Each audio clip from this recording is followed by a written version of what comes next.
Thank you everybody for joining. Sorry, I know the last session ran up right on time. So we want to give people a couple minutes to get in here, but we have another great session planned for you all. I'll just do a quick introduction here for our speakers, and then I will turn it over. So we have two great speakers today. We have Michael, who's a product manager for Splunk's developers platform, and GM, who is the founder and director of TrackMe. They're going to be talking today about Splunk apps with AI. And you probably don't want to hear from me anymore, so I will turn it over to the two of you. Thank you. All right, thanks much, Rafe. And without further ado, let me get this rolling. So, and there we go. There's my slides. Okay, so today I'm going to be talking a bit about the new additions to the Python SDK. We've added an agentic loop into the SDK, which effectively allows you to run agents on top of the Splunk platform. And, you know, some of you may remember me from my earlier session on MCP. This is going the opposite direction. So instead of agents accessing the platform, this is agents on the platform accessing everything else. Usual forward-looking statements. Yeah, basically anything I say here might actually be not come true, but yeah, I'm pretty sure this one is because it's already published on GitHub. All right, so Python SDK agentic loop. The new agentic loop in the Python SDK allows app developers to build and deploy agents within the Splunk app runtime. So what that means is grab the Python SDK, you can build an agent now, and it will execute inside your app behind the scenes or as an assistant window, or, you know, basically let your imagination run wild. There's some really cool stuff that you can do with this. I'll get into some of the workflows in a little bit and some of the ways that we've leveraged it. So what does the agentic loop do? And, you know, this is kind of a fascinating thing. It does a whole lot of different things. You know, the first thing that comes to mind when you say, okay, we've got an agent in an app is an assistant window. And some of you saw the demos from enterprise security last year at Conf. And that is very much, you know, okay, we've got an assistant window that can actually help you explain what's going on and maybe give, you know, junior security analysts some idea of, hey, this is what you might need to track down. This is where you might want to go. This is what might be happening. But there's a whole lot more that you can do with this. If you look at what can happen with background agents, think about embedding an agent in a search command and what you could do with that. You know, maybe it actually enriches the data at the tail end of the search to provide some minor analysis as part of, you know, each event. It's part of a transaction. Think about AI actions from alerts. Imagine, you know, a security alert triggers, and then, you know, as part of that alert, an AI can actually start remediating some of the issues before the security analyst even opens their laptops. You know, think about agents in modular inputs. You know, we'd say, hey, we can actually take multiple streams and have an agent do some analysis as it's getting ingested and potentially combine streams. So there's a lot that can be done here. It's pretty fascinating stuff. So all of these things are supported by the Splunk SDK for Python agentic loop. And the way we've built this is kind of what you'd expect. You know, it's okay, we've got this library. We've got all the things that all of our deterministic stuff that we know about, you know, from custom search commands to customized endpoints to, you know, basically pick your extension point that the SDK supports and put AI behind it to do amazing things. And we've left it open. So you can connect to your LLM of choice. You can connect to the Splunk hosted LLMs. You can connect to ChatGPT, Claude, Gemini, or, you know, grab a local LLM like NVIDIA, or, you know, take your pick. Pretty much anything that is OpenAI API compatible, we can connect to. Yep, really run wild with what you want on your back end. So what's what in the AI package of the SDK? So there is a new part of the part of SplunkLib, SplunkLib.ai. SplunkLib.ai is the base package for all of the agent tooling. Everything you need to get going with your own agentic app lives in here. There's two core things that I want to call out. One is the SplunkLib.ai.agent. This is the core entry point for building agents and apps. You configure this class with everything necessary, or with the necessary LLM and system prompt, and call it with the invoke or invoke with data to actually execute it. So what this means is that you configure once and you can actually spawn the agent multiple times and have multiple invocations of the agent running within an app. I will caveat this. This is running on the search head right now. So if you spin up way too many agents all at once, you can shoot yourself in the foot. So be mindful with what you're doing. But, this is actually really powerful stuff if you think about it. Because if you think about multiple streams in a modular input and being able to coalesce them into a single input, this is a great way to do it. And then last but not least, splunklive.ai.tools. This is used for creating MCP tools local to the app and accessing the Splunk MCP server tools. So this part of the library actually has a local stdio MCP server built in, so that if you want to create tools that your agents can access within your app and only within your app, this is how you can do it. So, if you think about this, if you have tools that are doing something along the lines of, we'll say security analysis, then that you want to expose to your agents within your app, but you don't want it exposed to every other app, this is where you would want to leverage that. Likewise, if you want to access the Splunk MCP server tools that we talked about earlier, whether exposed from your app or another app or wherever, you can do that from here.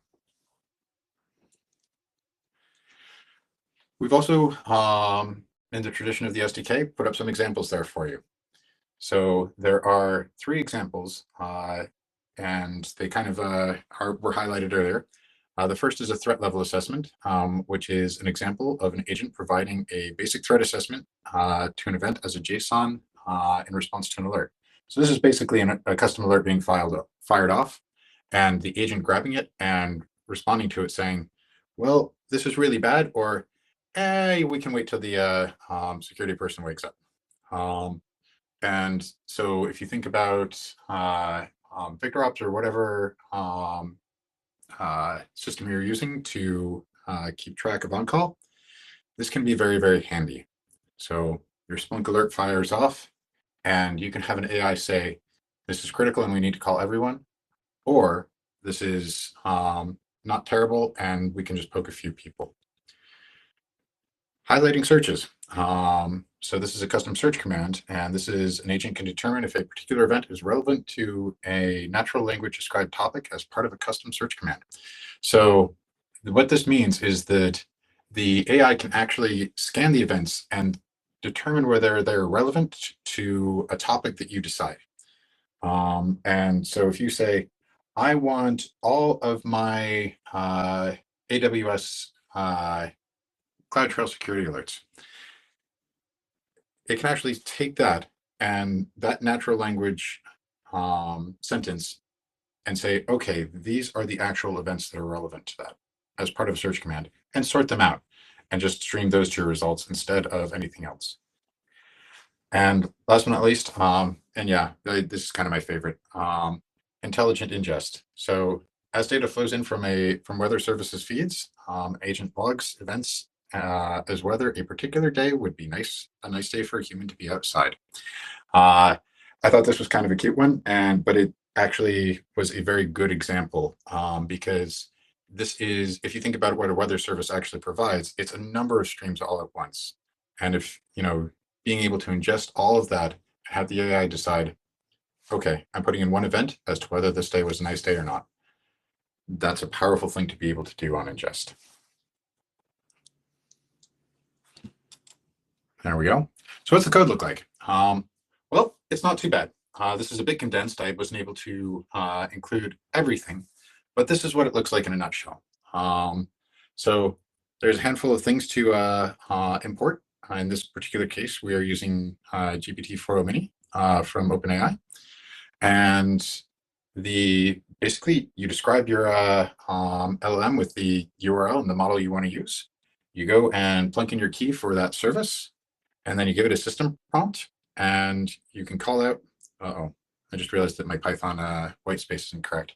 And then that's what I get for copying into PowerPoint. And then you basically call your agent right here. And the key part is the await and invoke with data. So this will actually invoke it with the information from the alert so that it can actually make the threat assessment that it needs to. And there's really not too much more than that in order to actually kick off an agent. Where it gets exciting is what you do with the agents. So, and I'll reiterate, be mindful with what you do with your agents. You know, these are running on the search head, but you know, it is a hugely powerful tool for us to be able to use. So with that, I want to turn it over to Gillum so that he can show you what you can actually do with this. You know, I can talk about it all day, but it's better to see an example. And I would, Gillum, if you can take it over from here, I'm looking forward to this. Thank you very much. Thank you very much. Let me share my screen. All right. Cool. There we go. Okay. Hello, everyone. Thank you for attending this session. So I'm Guillaume from TrackMe Limited. We ship a Splunk solution that gives users end-to-end visibility across data sources, endpoints, feeds, pipelines, and much more. Today, we'll walk you through the TrackMe's AI journey. So that's basically 3 complementary AI capabilities built on top of the Agent SDK. The first is the AI assistant, which is the chat gateway. I'll show you that in a minute, as well as the AI advisors and the AI concierge. The whole solution is built on top of something that is very important for the solution: trust, auditability, and traceability. The former is short, so that's just a couple of slides, so I'll go very quick with that, and hopefully we're going to go through a very interesting demo. So that's basically giving you the big picture. The first piece is the AI assistant. That's the in-product chat box, basically, where the user is going to interact with and ask questions, ask actions, and so forth. Then we have the AI advisors, which are highly specialized agents that's going to kick off depending on the conditions, and a more generalist AI concierge, which is going to be capable of handling any of the endpoints that we provide. So we have a large multi-hundreds API catalog that we're going to go through. This brings me to what the AI advisors actually do. So they all do the same exact thing, and that's basically is that four thing. They do observe, so they're going to read only context from Splunk, correlating from metrics, training models, investigating audits, creating audits all together. Diagnosis, so they're going to pick one answer from a short list that we're going to define in code, so different scenarios that are going to be adapted to that very specific context. They do recommend, so they're going to recommend solutions, recommend remediations, and they can then remediate. So depending on what the users want or what we want to automate. That's giving you wow, it's already time for the demo. No, I missed one. I knew. So that's basically 5 specialists plus the concierge. The first one, which is the machine learning advisor. So that's something very important in TrackMe. So machine learning is a core feature in the product. The feed lifecycle. So that's going to be a specialized, basically, agent that's going to be capable of understanding what the data source means, what a host means from the product perspective. Threshold, so we have a concept of an all to anything component that's called flex subject.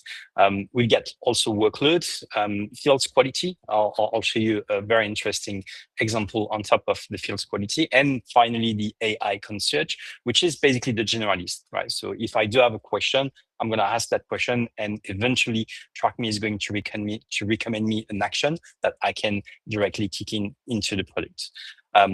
With that saying no more, so I'll go through the demo. We're going to go through 5 use cases, hopefully very interesting, and you will see what this is looking like in the product. So let me just bring this one out there. There we go. So first use case. First use case first. So this is going to be about understanding what the journey is from a user perspective. So I'll just jump into a virtual tenant, which is ending fixed tracking. So this is the tenant home UI basically. And I'll just go for something that I know is like noisy or like basically creating some issues in the system and so forth. So I'll just go read and look after this first entity. And I'll just directly access to the AI assistant. So it's worth mentioning that we are basically LLM agnostic, so we can connect to anything. If you have multiple like providers, or if you obviously have a single provider, we can connect to cloud, we can connect to literally anything.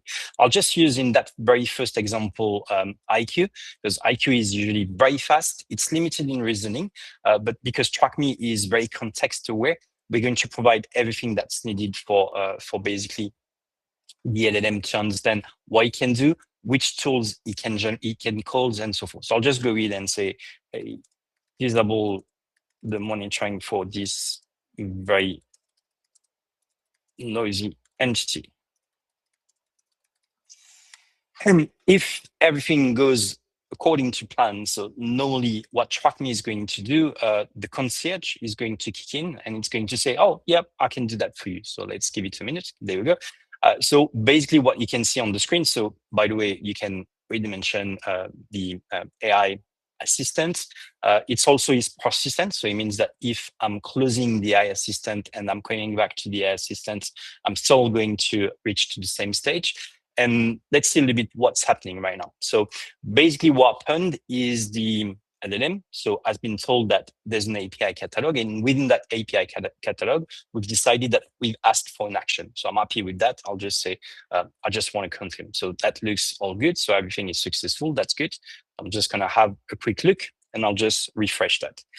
If everything goes well, so this monitoring state has been disabled. So what it means in the product, it means that we're not going to consider this entity anymore at all. I was talking about traceability audits. TrackMe is a premium and professional solution. So that means that it's being used by teams. We need to be able to say what happened at any point in time against entities for regulation purposes, all those kind of things. What I'm looking at right now is the audit changes. And what I can see is that basically indeed something happened. I can see that's been prefixed by the AI agent. I didn't say much more. So he indeed decided to take my sentence and still too noisy. That's good. I'll just go ahead and say, oh, maybe I did a bullshit fast. So maybe that wasn't like really what I wanted to do. Let's say, oops, I didn't mean that this entity is actually very important. Reverse that change and raise the priority to priority to highest level. Right. So I'll give him a little bit of a challenge here without saying exactly what's the level of priority I want him to do. Right. So I'll just go read. Again, normally what's going to happen is that the AI concierge, so with the help from the context-aware AI assistant, so that's good. So it did provide me like 2 actions. So it can also actually execute multiple actions at once. So I'm happy with that. I can see, I'll show you what this is looking like a little bit later. So let's just say I'm happy with that. So it's also is telling me what kind of OBAC permissions that is requiring. So in that case, I need to be Power operation member. So that's all good. So I'll just say yes. Okay, so that's all good, right? So everything went well. So let's again just do a quick refresh and see what's happening. My entity has been re-enabled. Indeed, I can see that the priority has been changed. We do have actually multiple levels of priority. So it could have chosen to say I, but because I mentioned that I wanted August, the LLM has decided to change that. So I can see again the messages, everything is looking great. So okay, so that's good. So I've done like part of the job in the sense that I've asked a couple of questions and the LLM did exactly what I wanted to. Now let's say, okay, right, so that's good. Now the real issue. Can you help me setting up the right threshold for this feed. I think you would probably just understand, right? Again, this is a Brave demo. Everything, there's nothing like recorded, so that's all live stuff. So basically, what I'm doing in this case is that I'm asking for help, right? So I'm asking for something different. And indeed, what happened is that the LLM understood that with the help, again, of track me context, and it's proposing me something different. So it already did kind of an analysis, as we can see, but it's proposing me to execute basically the dedicated specialized agent, which is the feed lifecycle advisor. So I'm happy with that. So let's just say I just want to run that. And what's going to kick in is much more sophisticated in this case. What we're going to run is basically a list of agents, depending on the context, depending on the exact advisor. As we can see, what TrackMe is doing and what those agents are going to do right now, they're going to be comparing stuff. They're going to be doing like searches in Splunk to understand what is the typology of that feed. Is it like intro generates incidents? What is the incident history? What other like comparable feeds can be looking like, and so forth. If everything goes well, at some point, it's going to come up with a list of recommendations. And if I'm happy with those recommendations, I can just hit the act mode, and I'm basically asking the LLM to do the work for me. So I'll just have a look real quick. So indeed, the agents came back with lots of like content, lots of answers. It's telling me that this entity needs some fine tuning, so that's good. Especially, so it's talking about like threshold, so that's part of TrackMe. So it's telling me that yes, that threshold that we've defined right now might not be appropriate for that very specific feed, and we just want to do something that is going to be more adapted to that very specific context. So I'm happy with that. And something very fancy, so I can obviously see the reasoning traces. So this is allowing you to understand a little bit more in detail what the LLM have been through, which tools have been executed, and so forth. So I'm happy with that. And what I can do as well is that I can also give him additional context. So I can share additional context or additional requests while doing the same time. So I'm going to say, okay, that is very good. Please assign a label. Sorry, assign a label AI modified to this entity and save this investigations as nice notes in the same time. There we go. So I'm asking it is to assign a label, which is a feature in TrackMe, as well as saving all those investigations that the LLM has done as part of a node. So I'll just run the act mode. You're going to see that the list of the tools being executed are a little bit different. So we're going to have eventually the actual tools that we've executed. It's worth mentioning that what TrackMe does underneath is also generating events. And the smart thing is that this LLM is going to reuse what previously has been done for that very specific entity. So it means that if there has been an investigation made earlier by an LLM, oh, that's interesting. So there's been an issue with the label, as we can see. Well, that's a good thing. So probably maybe I forgot to create that label, or maybe that label was not available. The good thing is that I can see that this has been catched by the agent. So the agent knows that something went bad, and we should know a little bit more in a minute. There we go. Okay, so what we can see right now is basically the list of those recommendations, but as well the actions that were taken. So it means that we've requested actions.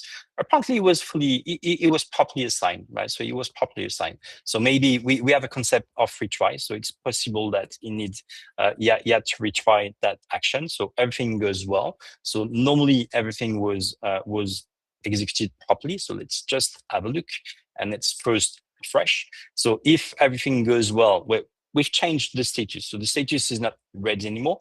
It's different because we've not necessarily changed threshold, so there's still like a small anomaly which is affecting my entity, but my entity is not in alerting state anymore from the track me convention. In fact, if I'll just go real quick and have a look at the audit changes. So what I can see the assign label, I can see the node. So we're gonna have a look at that.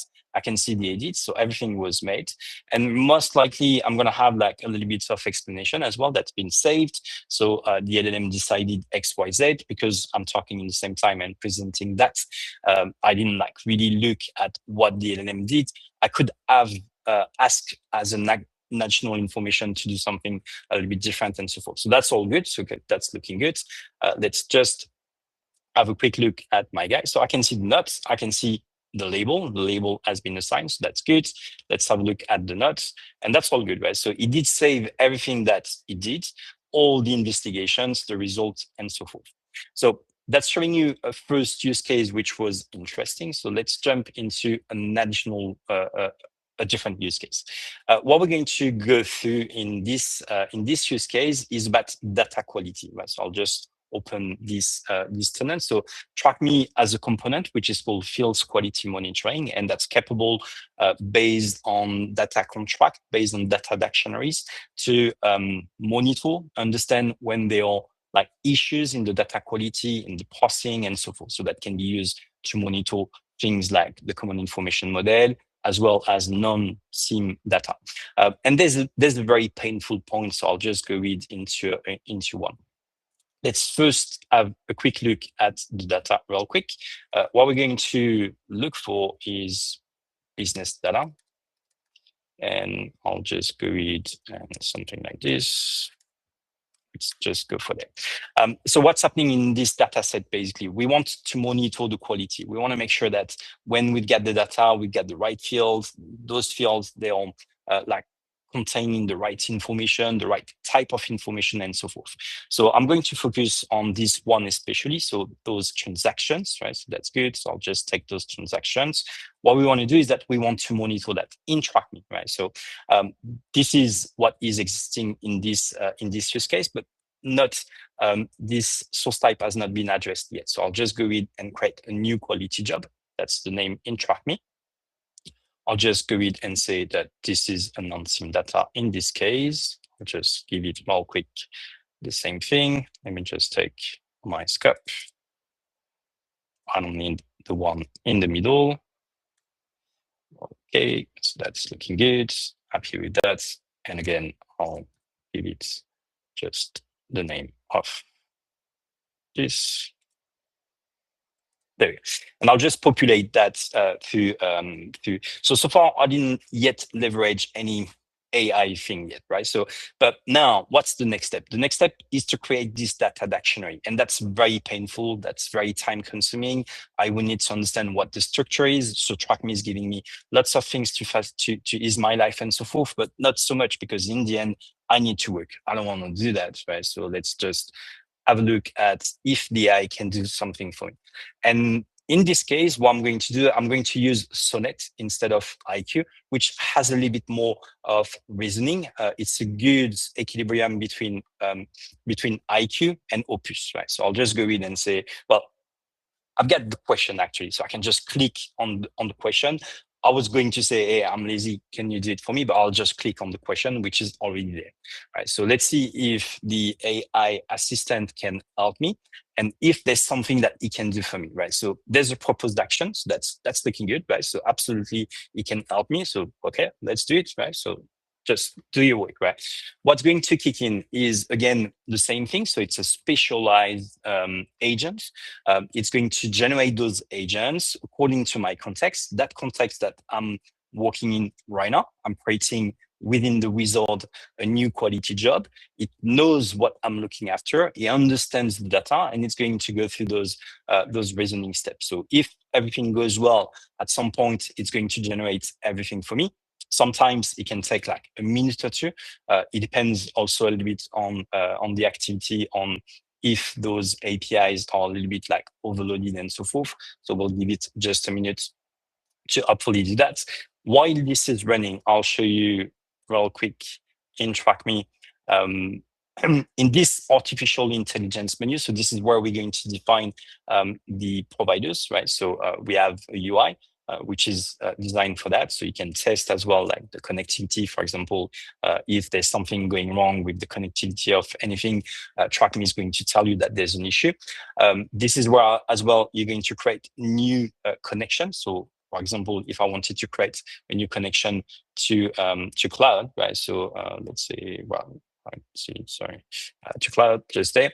And it's going to suggest me which models are the most relevant and so forth.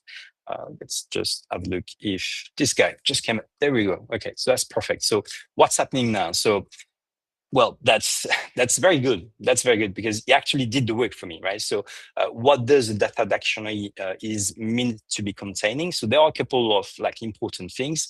And in between, for example, like I can see that field currency, which is interesting. So it's it did on its own a regular expression based on the data, based on what I've given him to try to actually like verify those things. He could see that, for example, that there's an identifier for the customers that's meant to be containing something very specific in terms of the pattern and so forth. So that's looking like perfect. It really is amazing. So nothing more to say. I'm happy with that. Please apply that. And let's see if it works now. So I'll just simulate that search again. So I can still come back to it if I wanted to modify or get this data dictionary modified. And I'll just show you what this data dictionary is actually looking like. So this is what the LLM has decided to create for me based on my context, based on what I've requested it, based on what I wanted it to verify. So that's looking perfect, right? So it would have probably like taken me some time to do that. And that's good, right? I can see actually that there's a failure, which is interesting. So maybe I would want to understand a little bit what this means. And that's interesting. So blah, blah, blah. So what's happening? Well, this is actually badly formed data, right? So that shouldn't be like that, right? So there's an issue in the quality. There's also something that's null. So the LLM 100% understood the right use case. It decided to restrict to those currencies that can be like modified, obviously. So I could have like wanted to extend that to more currencies, but that's just is a functional thing. It understood perfectly what was required in this use case. And if I just go with and continue the creation, then I'm going to end up having my data dictionary, which and the entities and those entities. So I can just have a look real quick how it was created. And let's have a look. So that's the transactions. So this is all the regular expression that were designed automatically for me by the LLM for that very specific use case. I personally think this is very cool. That was amazing. That's really cool. I'm very happy with that. So let's just go with and move to the next use case. So another thing that TrackMe does is machine learning detection. So machine learning outliers detection. And I'll go with for that because that's probably is what originally I was imagining that AI would be the key response, right? What TrackMe can do today, what TrackMe has been doing like for years and can do like with more and more capabilities is understanding like patterns in the data set and say, well, we think there's an issue and so forth. So what you're looking after right now is a flex object component in TrackMe. So that's not important, but it's just to say that basically we orchestrate a search, a little bit like a correlation search, a KPI-based search, and then we turn those KPIs into metrics, and those metrics, we can do something with that. I'll just go in and just select a first use case, and let's say I would want the LLM to be able to understand for me concept of seasonality and properly like fine-tune the models without me having to do that time consuming, that complex work. There's lots of patterns, lots of things that can enter into that. So I'll just go in and just select one first guy, and let's have a little bit look at that. What we're looking after is just the KPI, so I can show the KPI over time. TrackMe is like super fast; it's doing that very fast, etc. So that's all good. Probably I can see some kind of a pattern, but I'll just show you directly what the outliers anomaly detection is looking like. Most likely, everything looks good. So my model seems to be well behaving, but is it optimized? Is it properly understanding the patterns of seasonality? Maybe that's not 100% the case. And what's happening is I can see that the KPI itself has some form of variability, some form of seasonality, which is driven, which is influenced by the working weekdays. I can clearly see, because I'm a human and I still have some capacities of interpreting those data on the fly. So I can understand that there's probably something like happening on Mondays. Every Monday is like much like a peak of activity. Maybe I'm a bank, maybe I'm something like that. And that's very typical. We see that like every single days. But every data set is different, and defining general policies that are going to be applicable to everything and being capable of understanding those patterns is where the AI is doing the key difference. And that's the real breakthrough. I'll just go ahead and say, okay, that's looking good. That's not bad, but can you optimize that, right? So let's just have a look and let's say again, well, let me show you a different path, right? So I'll just go with the AI threshold advisor, right? So this is the normal window, not going through the AI assistant. And I'll just go in inside that and I'll just say, can this ML model be better optimized? Right. I'm not asking too much. I'm just asking like one question, right? So I'm not saying that I do have an issue. I'm just saying that I see something that eventually could be optimized. Again, at this stage, for now, this is something that we're doing interactively, but we do have the capacity of doing that automatically. It means that the admins, and I'll show you that a little bit later during the demo, can choose to execute those optimizations, those agents automatically on a regular basis. So what's happening so far, I can see the same thing that what I was showing you in the AI assistant view previously, or through it was through the bridge from the AI assistant, from the chat box to the direct, I would say, AI agents. So if everything goes well, so I can see that it's been executing a couple of tools. What it's going to do is running searches, understanding, investigating the KPIs, the metrics, the history, as well as looking after like if we had issues and all those kind of things. If everything goes well, at some point, I'm going to get recommendations, and eventually it's going to answer to my question, right? In the time being, it does that. So had that as a plan B in case some of those things were taking a little bit too long. I'll just show you the next thing I was talking about when it comes to traceability and so forth, but hopefully it's going to come up, right? Sometimes, yeah, it can happen that it takes a little bit too long. There we go. Well, don't be impatient. That's very good. So needs tuning. Okay, needs tuning. So tell me more about that. Why does that need tuning? And basically, it does understand, obviously, the model. So this is the very specific model. I'll show you in a minute what this is looking like. And it's doing those investigations, okay, add thresholds, update thresholds, add variable slots.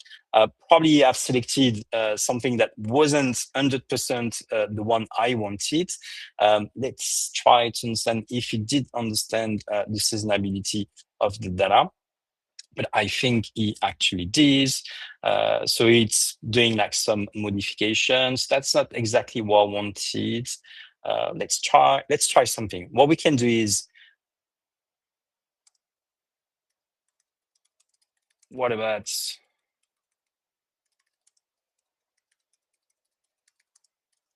in this data set? Let's give him like an additional like little piece of help. Well, again, that's a demo. It's a live demo. Normally, what I was expecting was it to say directly, oh, well, we can clearly see that the time factor is not idle. It doesn't take into account the weekdays, and we could do something better, right? Hopefully, with that little like additional like context I've given to the LLM, that's going to be the case. And otherwise, that's fine. We can just like go read and execute those actions. But normally, what I'm expecting this time is that it's going to understand a little bit better my question. Can we better take into account the seasonality pattern of this dataset? Why this is running? so we don't waste too much time. I'll show you what traceability means from the TrackMe perspective. When you go into this dashboard, so this is, by the way, TrackMe 2.4.0, because the SDK has been published yesterday. We did not publish yet TrackMe 2.4.0. We're finishing a couple of very final things, but everything is like 90% already ready. What I'm looking after right now is the dashboard, which is a UI. Well, it's more than a dashboard, it's a UI, a React UI, which is showing me basically what's happening under the cover. What are the lists of the MCP tools that have been called by TrackMe? What were the results? Who did what? Who did call that? The time it took, all those kind of things, the tokens that's been consuming, if we had issues. So like, for example, yesterday in the evening, there were some issues with the cloud API's availability. So that's what was captured in this use case. So let's have a look in this once update threshold, add threshold. It didn't really like do what I wanted, right? So that's kind of a failure. So it's a little bit sad, right? So it's kind of a failure. I can do it, right? So I can just say let's give it an additional verify the time factor.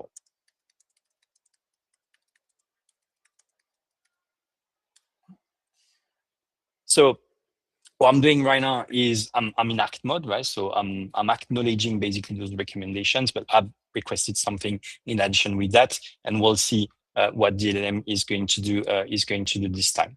I do have like further use cases, so that's fine. That's not too much of an issue. Nothing more difficult, isn't it, than a demo. In any way, it still is doing the job, right? So what we plan, what we want technically is AI to be able to do that very difficult investigation, those very difficult investigations in understanding the pattern of the data and so forth. And we'll go through another one. I'll go through another use case real quick while this is running.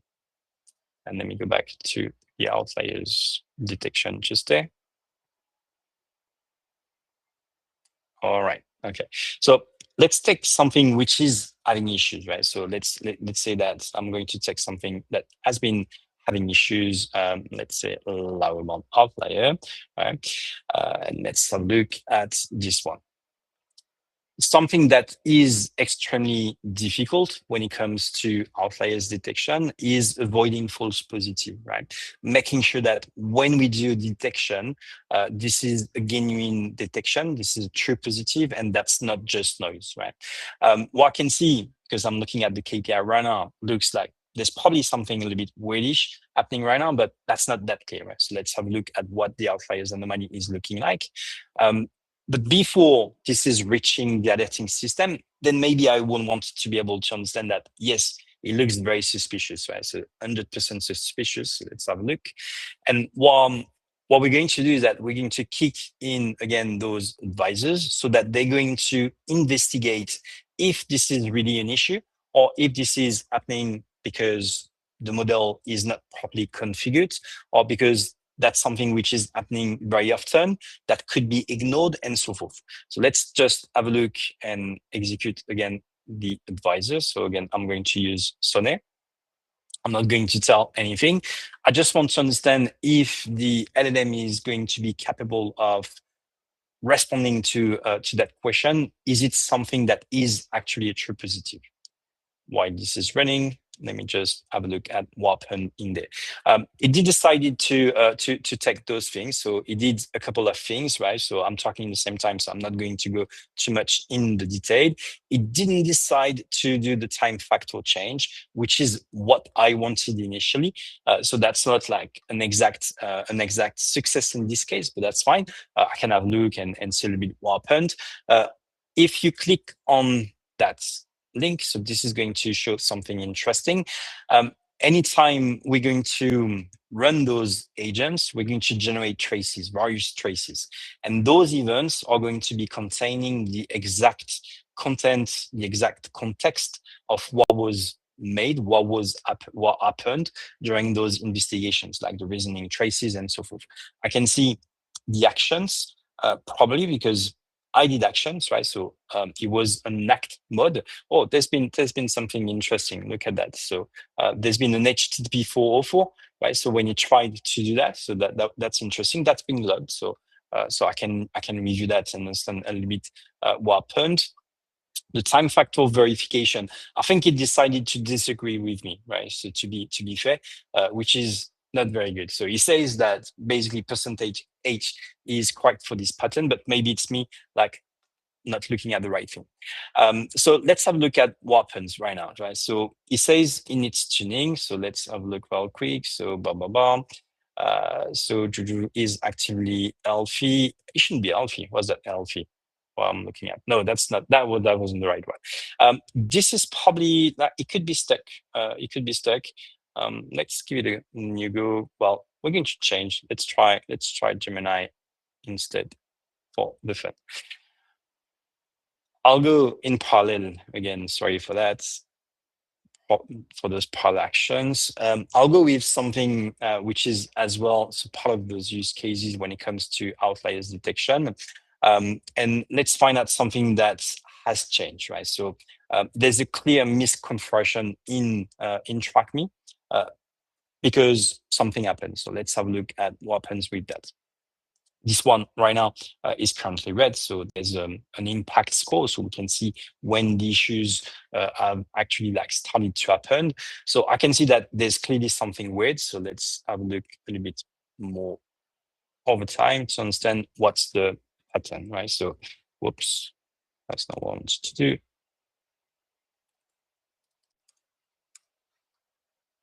Okay, so what I'm looking after and why I'm doing this over such a large time range, this use case is about detecting behavior change, right? So there's clearly something that is not working right. So the data is making it to the environment.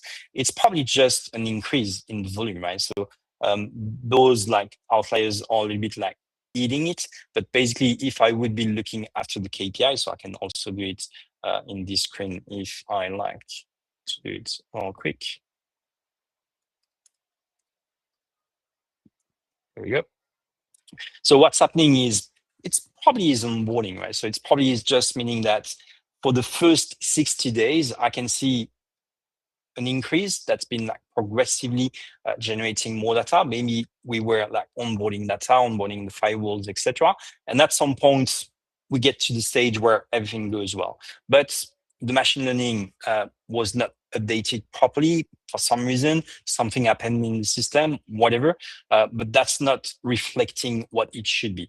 It clearly is a use case of a false positive. So I'm going to ask again the advisor to do something for me and investigate what's happening in this. Let's just do it this time with Sonny.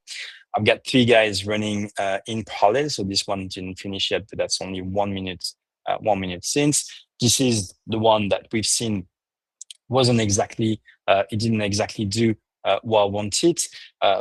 Again, that's not too much of an issue, and I can verify what we decided to do, but it didn't decide to change the time factor, unlike what I wanted originally. So let's have a look real quick. So those 2 guys all kick in. Why this is running, and let's not like waste time as well. So I'll show you the last like part of the story as well with the tenant configuration. So those things that we do interactively, we probably would want at some point to have those kicking in automatically. So reviewing all the thresholds being set properly. Can you do everything for me, right? And that's basically is going to be the point of those schedule driven agentic thing. So what we can do is that we can enable basically, and I can ask TrackMe to automatically review the machine learning models, automatically decide that those thresholds are not adapted, that it needs to change something and so forth, right? So this is where this would happen. Again, we get all the flexibility to understand. We can also ask like various things so that we could be keeping track of that. Let's have a look at that. So needs tuning, right? So in this case, it could clearly see that there's an issue. There's an issue because the ML outliers detection is not consistent, right? So it's asking me again to add threshold. monitoring state. What was that? So that's not exactly again what I wanted, but probably I think I've messed up a little bit with the demo, as it seems, because that's not 100% what I wanted. Let's have a look at this guy. He didn't finish. So he decided to that's not actually very good. Okay. So entity monitoring state, DML threshold, right? Model was trained on a quieter period. Okay, no, that's good actually. So it didn't just. I just don't see. I'm just like confused because I got two models. I wasn't meant to have two models in this case. Okay, let's have a look. So what we can do is let's just act, but I'm going to ask him make sure to train the model and add period of exclusion. So what's happening is in TrackMe, in the training period, when we have outages, when we have those kind of issues, we can at some point ask TrackMe to ignore those periods, which would be polluting otherwise the training and the reliability of those data models, right? Of those models. What I'm asking it is to add, decided to add a couple of thresholds, so why not? Let's hopefully see if it did take into account what I was asking in the same time. Again, that's live demo, so that's live. It's not 100% what I wanted, but that's showing you the real life. So it's really is something that can be a little bit dynamic depending on what I'm asking to the model, what I'm asking to the LLM. It decided, like for example, to add, as it seems, a nut. I didn't ask that. That's interesting. Let's have a look what happens. Probably decided as well to manage the labels. I can see that. So let's have a look at what happened.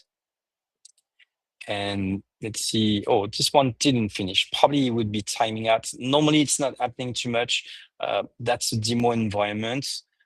It shouldn't have happened. So let's have a look. It was Gemini. I've seen Gemini having some issues nowadays. Let's try Elon's one. Right? So once that thing is going to be finished, so normally I'm going to have again those activities. Let's have a look a little bit at what we've seen. We got the same thing for the assistant activities. So in terms of how much like tokens we've been consuming, which actions were like requested by users and so forth. What I was caring about was the advisor activity. So let's have a look at the advisor. And what I can do is, in the worst case, we can jump to a final use case, but I think we are like near the end of the timing anyway. Needs tuning. So what I did, threshold, add threshold, monitoring state, action taken, That's interesting. Fail with HTTP 404. Add path was not found. So that's interesting. That's the very first time I'm seeing those messages. Again, we've not like published yet the version. It's like brand new. But I decided, so created entity node. Okay, that's interesting with threshold API. I think probably there might be an issue in the threshold, in the way we're asking the tools to behave. It decided to add a label under review, which is interesting, right? So it took a decision, literally, right? So it took a decision. Let's have a look at what happened in this case. So this was, let me just refresh. See what happens. So it took a label under review, right? So that's interesting. So I didn't like finish yet really the things, but he added thresholds and so forth, right? So he decided pending status threshold recommendations. Okay, that's interesting. What I can do is maybe I can give it a try. Sorry, to like try with the AI assistant, and let's see. Can you train the model? But I think it's going to. It should be asking me to execute the advisor in this case. I could see the nuts. That's interesting. So we've seen the nuts. All right, I've clicked in the same time. That's very good. Oh, this is actually running. So again, he decided to add the threshold. That's not what I wanted. I'm in the threshold. my God, no one told me. I clicked on the threshold. That's why. That's not working. That was my fault. I clicked on the wrong one. Okay, that makes sense now. That makes sense. I didn't click in the right one. What a shame. I've clicked on the AI threshold. What I wanted was the outliers anomaly detection, which is explaining why it was understanding my question. I didn't ask the right thing. So let's try again. So that was the threshold advisor. I've been confused. Again, that's the kind of thing when you do like live demo, you're confusing yourself. So that wasn't the right window, right? So this wasn't the machine learning advisor that I was asking, and that's why it was like just doing weird stuff, not what I wanted. You should see right now that the model needs to be retrained. I'll go ahead and do this one as well in the same time. So let's be crazy. Let's ask all of that. We do have a concurrency setting, so you can control basically how much your users would become crazy with AI, because that's so powerful that they definitely are going to be crazy with that. So let's have a look. So normally that should be working this time. And he should tell me that, yes. So unlike what you said, Michael, I'm doing a little bit the opposite. What we do is that we're limiting to 10 concurrent agents requested in the same time, right? So, but that's manageable, that's conferable. Obviously, you don't want to kill the search heads. That shouldn't be the case, right? So it's just like running various searches, accessing KB stores, doing various logics and so forth. Hopefully that's going to kick in this time. So again, the reason why it wasn't like doing what I wanted was that I wasn't executing the actual right feature. So if I did it through the AI assistant, that wouldn't have happened because the AI assistant would have kicked the right one at the right time. Let's have a look. Let's go. Come on, boy, give me my stuff. So that's going to come in a minute. And let's see what happens next, right? While this is running, so let's have a look if there's one last use case that we can kick in. So data quality we've been through. There's an issue with the workload. Let's see, this guy is coming up. Maybe I've been asking too much. Right. There's another component. So in this case, this is the workload. So what's happening is that this is a search which is like not working, right? So there's an issue with that search. Track Me has detected something. It's giving you like those explanations and so forth, but that's never enough. That's never like so well formatted and so forth. Let's have a look if this advisor. So again, this is the workload advisor. So that's a specific, a different like advisor. Let's see if you can find something. While my outliers hopefully are going to be finished. None of those. That's very bad. I've been asking too much. Okay. It sounds like plan B is going to kick in shortly. Right. Let me try plan B real quick. That's plan B, because I've been killing my demo myself. So this is a Splunk Cloud environment, as you can see in SCD. You're not very kind.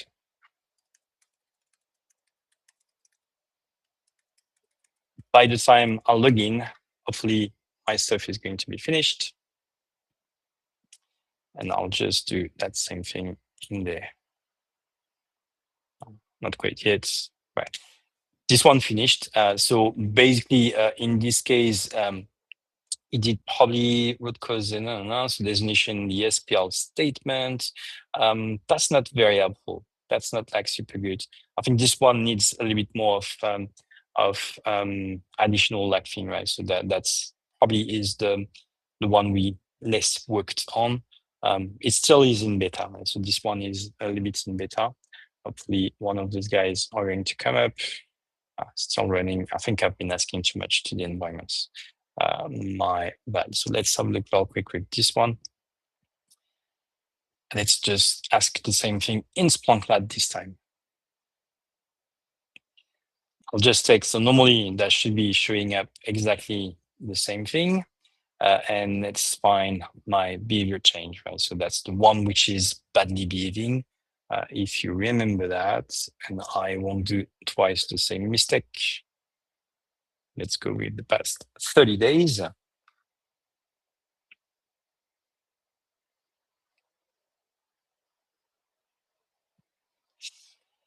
And let's go with, so we can see the same behavior, right? So my outliers detection is way beyond what it should be. It's not like reliable. It's not representing the right thing. So let's have a look at the ML advisor.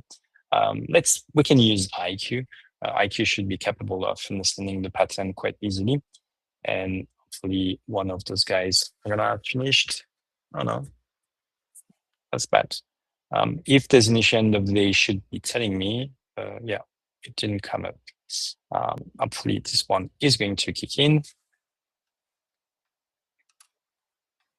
So always have plan A, B. So what I knew was going to be the most difficult in that demonstration is it necessarily like take 1 minute. So if you would be me right now, you're trying to think about what you can say in 1 minute, and I'm a little bit out of argument. So hopefully this one is going to kick in real quick, but that should be the case. That should be the case in a second.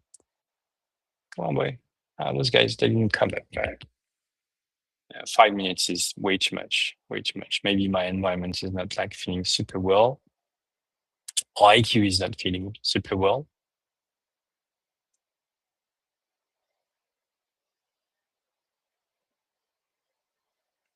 Come on. That's explaining those issues. This one, not like super useful yet.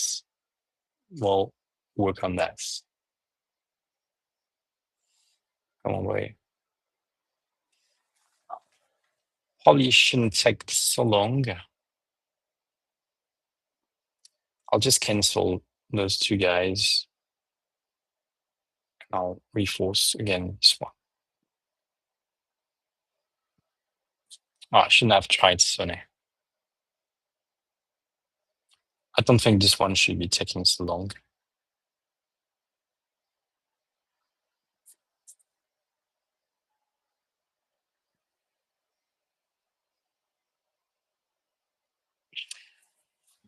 So in terms of the models, that's probably, but Michael, maybe once I'm done like in a minute, ideally, I'm going to have like one success with the outliers. That would be good.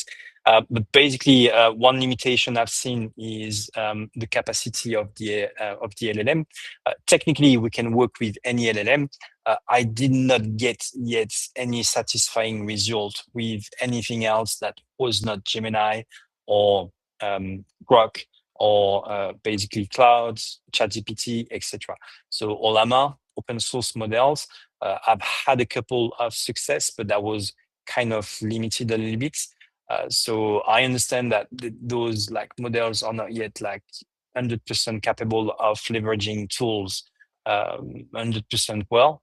So that's a fair question. I don't know yet about the Splunk hosted LLM side of things, but maybe you're going to tell about that, and hopefully this one is going to kick in. This one, not yet. Come on, right? Okay, so that's demo effect. This is taking a little bit too long. Probably have like a little bit generated some issues in my environment right now. This was clearly a true positive. I don't know if this one is going to kick in. Maybe I should have recorded that and do a playback, right? I do have actually the slides, right? So that's a little bit less exciting than doing this in live, but everything seems to be like against it right now, and that's too late. Okay, well, anyway. So that was the very last part of the demo in anyway, so that's not too much a big problem, but you should have like detected the pattern and act, but not sure why. Maybe it's IQ having issues. Let me try Grok real quick. Dylan, if it helps, Claude bailed on me for the MCP demo as well, and I had to drop back to local LLMs. So it may be Claude today. It may be Claude.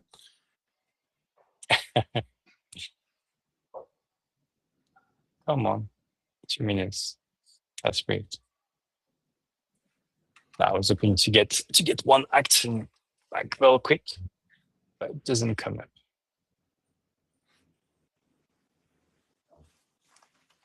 So there are traces, obviously, in the logs in TrackMe, right? So everything that would be like taking too long, etc., I can have a look. I can understand. TrackMe is very careful with the logs. Again, we've not yet published TrackMe 2.4.0 because we want to make sure that everything is working 100% fine, etc. And that's all very, very, very new. I can see the traces actually of the model, so what it's doing, what's trying to do, and so forth. I've not seen like much issues. I can see 3 issues from earlier. That's probably when I was trying to execute those thresholds, right? So that was the thresholds. This one is interesting. So that's typically the kind of logs that you would get from the SDK when there's an issue. And in this case, oh, look at that. So this is interesting. So this one, it should have been captured actually. So overloaded underscore error means that Entropic is suffering. We've seen that for the past weeks or so. I don't know if you've noticed that, but sometimes, yeah. So Cloud is having some issues, like coping with, I think, with the load, with the success they're having, and this is clearly an issue with the API, which is like way too slow right now, and that's probably is the true issue. I don't know why this one either didn't want to come up. Never mind, guys. Never mind. Let's give it one last chance with Gemini. But I've seen Gemini, for example, in this UI that we get in. Oh, it actually came up finally, right? Finally, so before it was too late, right? So no action. That's good. Okay, so no action needed because that's a true positive, right? So that's exactly what I wanted it to understand, and that's effectively is a true positive, and it's confirming it. But the action that is going to take, it's going to add part of exclusions. So it's going to automatically prevent the machine learning model from being affected in the future because of that part of anomaly, which was not respecting the threshold, which was not respecting that. Okay. So now I can just act and I can just say add a node in the same time, for example, but let's just give it a go. And what it should be doing now is that it is going to do that thing which is extremely annoying of saying, oh, we need to exclude from that very point in time until that very point in time, which is actually corresponding to that very specific part of outage. Right? So hopefully that's going to come up in a minute. And probably this one is going to come up as well while I was waiting. But during a demo, yeah, I mean, that's the issue. When you gotta wait like 1-2 minutes, when you're on your own, that's okay. But this one like never triggered. I don't know why. What happened? Maybe I've canceled that. Okay. This one came up. Finally, so update the model time factor. Yes, sir. That's what I wanted. That's great. So this is exactly what I wanted. So it's going to do everything. So it's going to configure the change. It's going to do the part of exclusion. It's going to retrain the model. That's perfect. And it's going to do like cherry on the cake. There's a feature in TrackMe, which is going to say that this is a false positive, and it's going to generate a negative impact score event. That's the TrackMe's way of, that thing Orbier, that thing that we've been trying to do for years in ES. So TrackMe does that with the impact scoring and so forth. So I'm very happy with that. So let's just say that it's going to do it. So he finished, right? So he did basically hopefully everything he had to. All through, I only see one action taken after the operational. Oh, that's me. It's because it's not considering the incident as finished, right? That's the difficulty of the demo. I should have like asked basically the backend underneath to say, oh, stop the anomalies. what basically is happening is that the model is considering that the incident is still happening, so it can't add a part of exclusion for something that is still going on and is right? So my point of view was wrong. This is an actual incident, so I can't expect it to add that part of exclusion for something that was not finished. This is bad. This is definitively is bad. So Google Gemini had an issue that should be traced. So I can try again, and normally it should do it. I can ask Sonnet and let's say reuse the previously generated recommendations. So what's going to happen is it's going to be able to reuse what was made previously. So it's not like starting from scratch with no context. A little bit like when you're like, for example, in cloud and you're asking for something like, I don't know, like 2 hours later, you still have the memory, the context, and so forth. There are lots of things to say about the context and how it works, skills, etc. In Anthropic, for example. So that would be like way beyond the simple thing of that. So it's doing it normally. So it's updating the model as we talk. So everything should be fine in a minute. This was my bad. So that was right. So he's right. I mean, the model is correct. That's a genuine issue. It cannot add a part of exclusion for something that is not finished. The incident is ongoing. So that's why it decided to refuse what I've asked. So that was good. Let's give it the final thing. And let's say I think that was the optimization, this one. Can the model be optimized? Better optimized. And I'll go with Sonnet. That should be good. There we go. So model meets training. So everything was made properly. So he did update the roles. He added the part of exclusion. So I'll show you what this means. What it means is that the LLM has been capable of understanding exactly what is the pattern of the data that should be excluded to protect the reliability of the model. He did the retrain. He did set as false positive. This is the final wow moment I wanted to have when it comes to ML. I can see that my impact score is now 0, which is consistent. I can see the model is now consistent. It's properly understanding the patterns because we've been excluding those like that previous behavior. So if I'll just have a look at that, not from there. But if I'll have a look at the part of exclusion, so this was added by the model, right? He has chosen exactly from which date to which date. So that's good. That's working great. I should have all those traces as well in the audit changes, if I'm looking at that from now. And now I can see that my entity is back green because everything was properly handled. And the AI model, let's see if it did some instructions. So that's good. So AI agent has decided to exclude the old baseline and so forth. That's all good. That's what I wanted. And I can see my entity is now green. So if I would just refresh this guy is now green as he should, right? So he also decided to had, well, that was the previous bad stuff, right? So let's just get rid of that. Actually, that was the bad stuff. But if I'll just, Gillum, sorry to interrupt, but sorry, we're gonna have to wrap up here in a sec. So maybe just like a final minute here. I'm done. Sorry about that. I know you were. Okay. No, that's you were good. That's crushing good. it right there. Okay. That's all good. Okay, all done. No problem. It's good. Okay. Thank you very much. Okay. Thank you, everyone.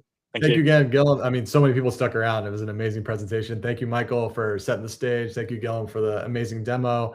It is our lunch break right now. We'll start up again in about 45 minutes.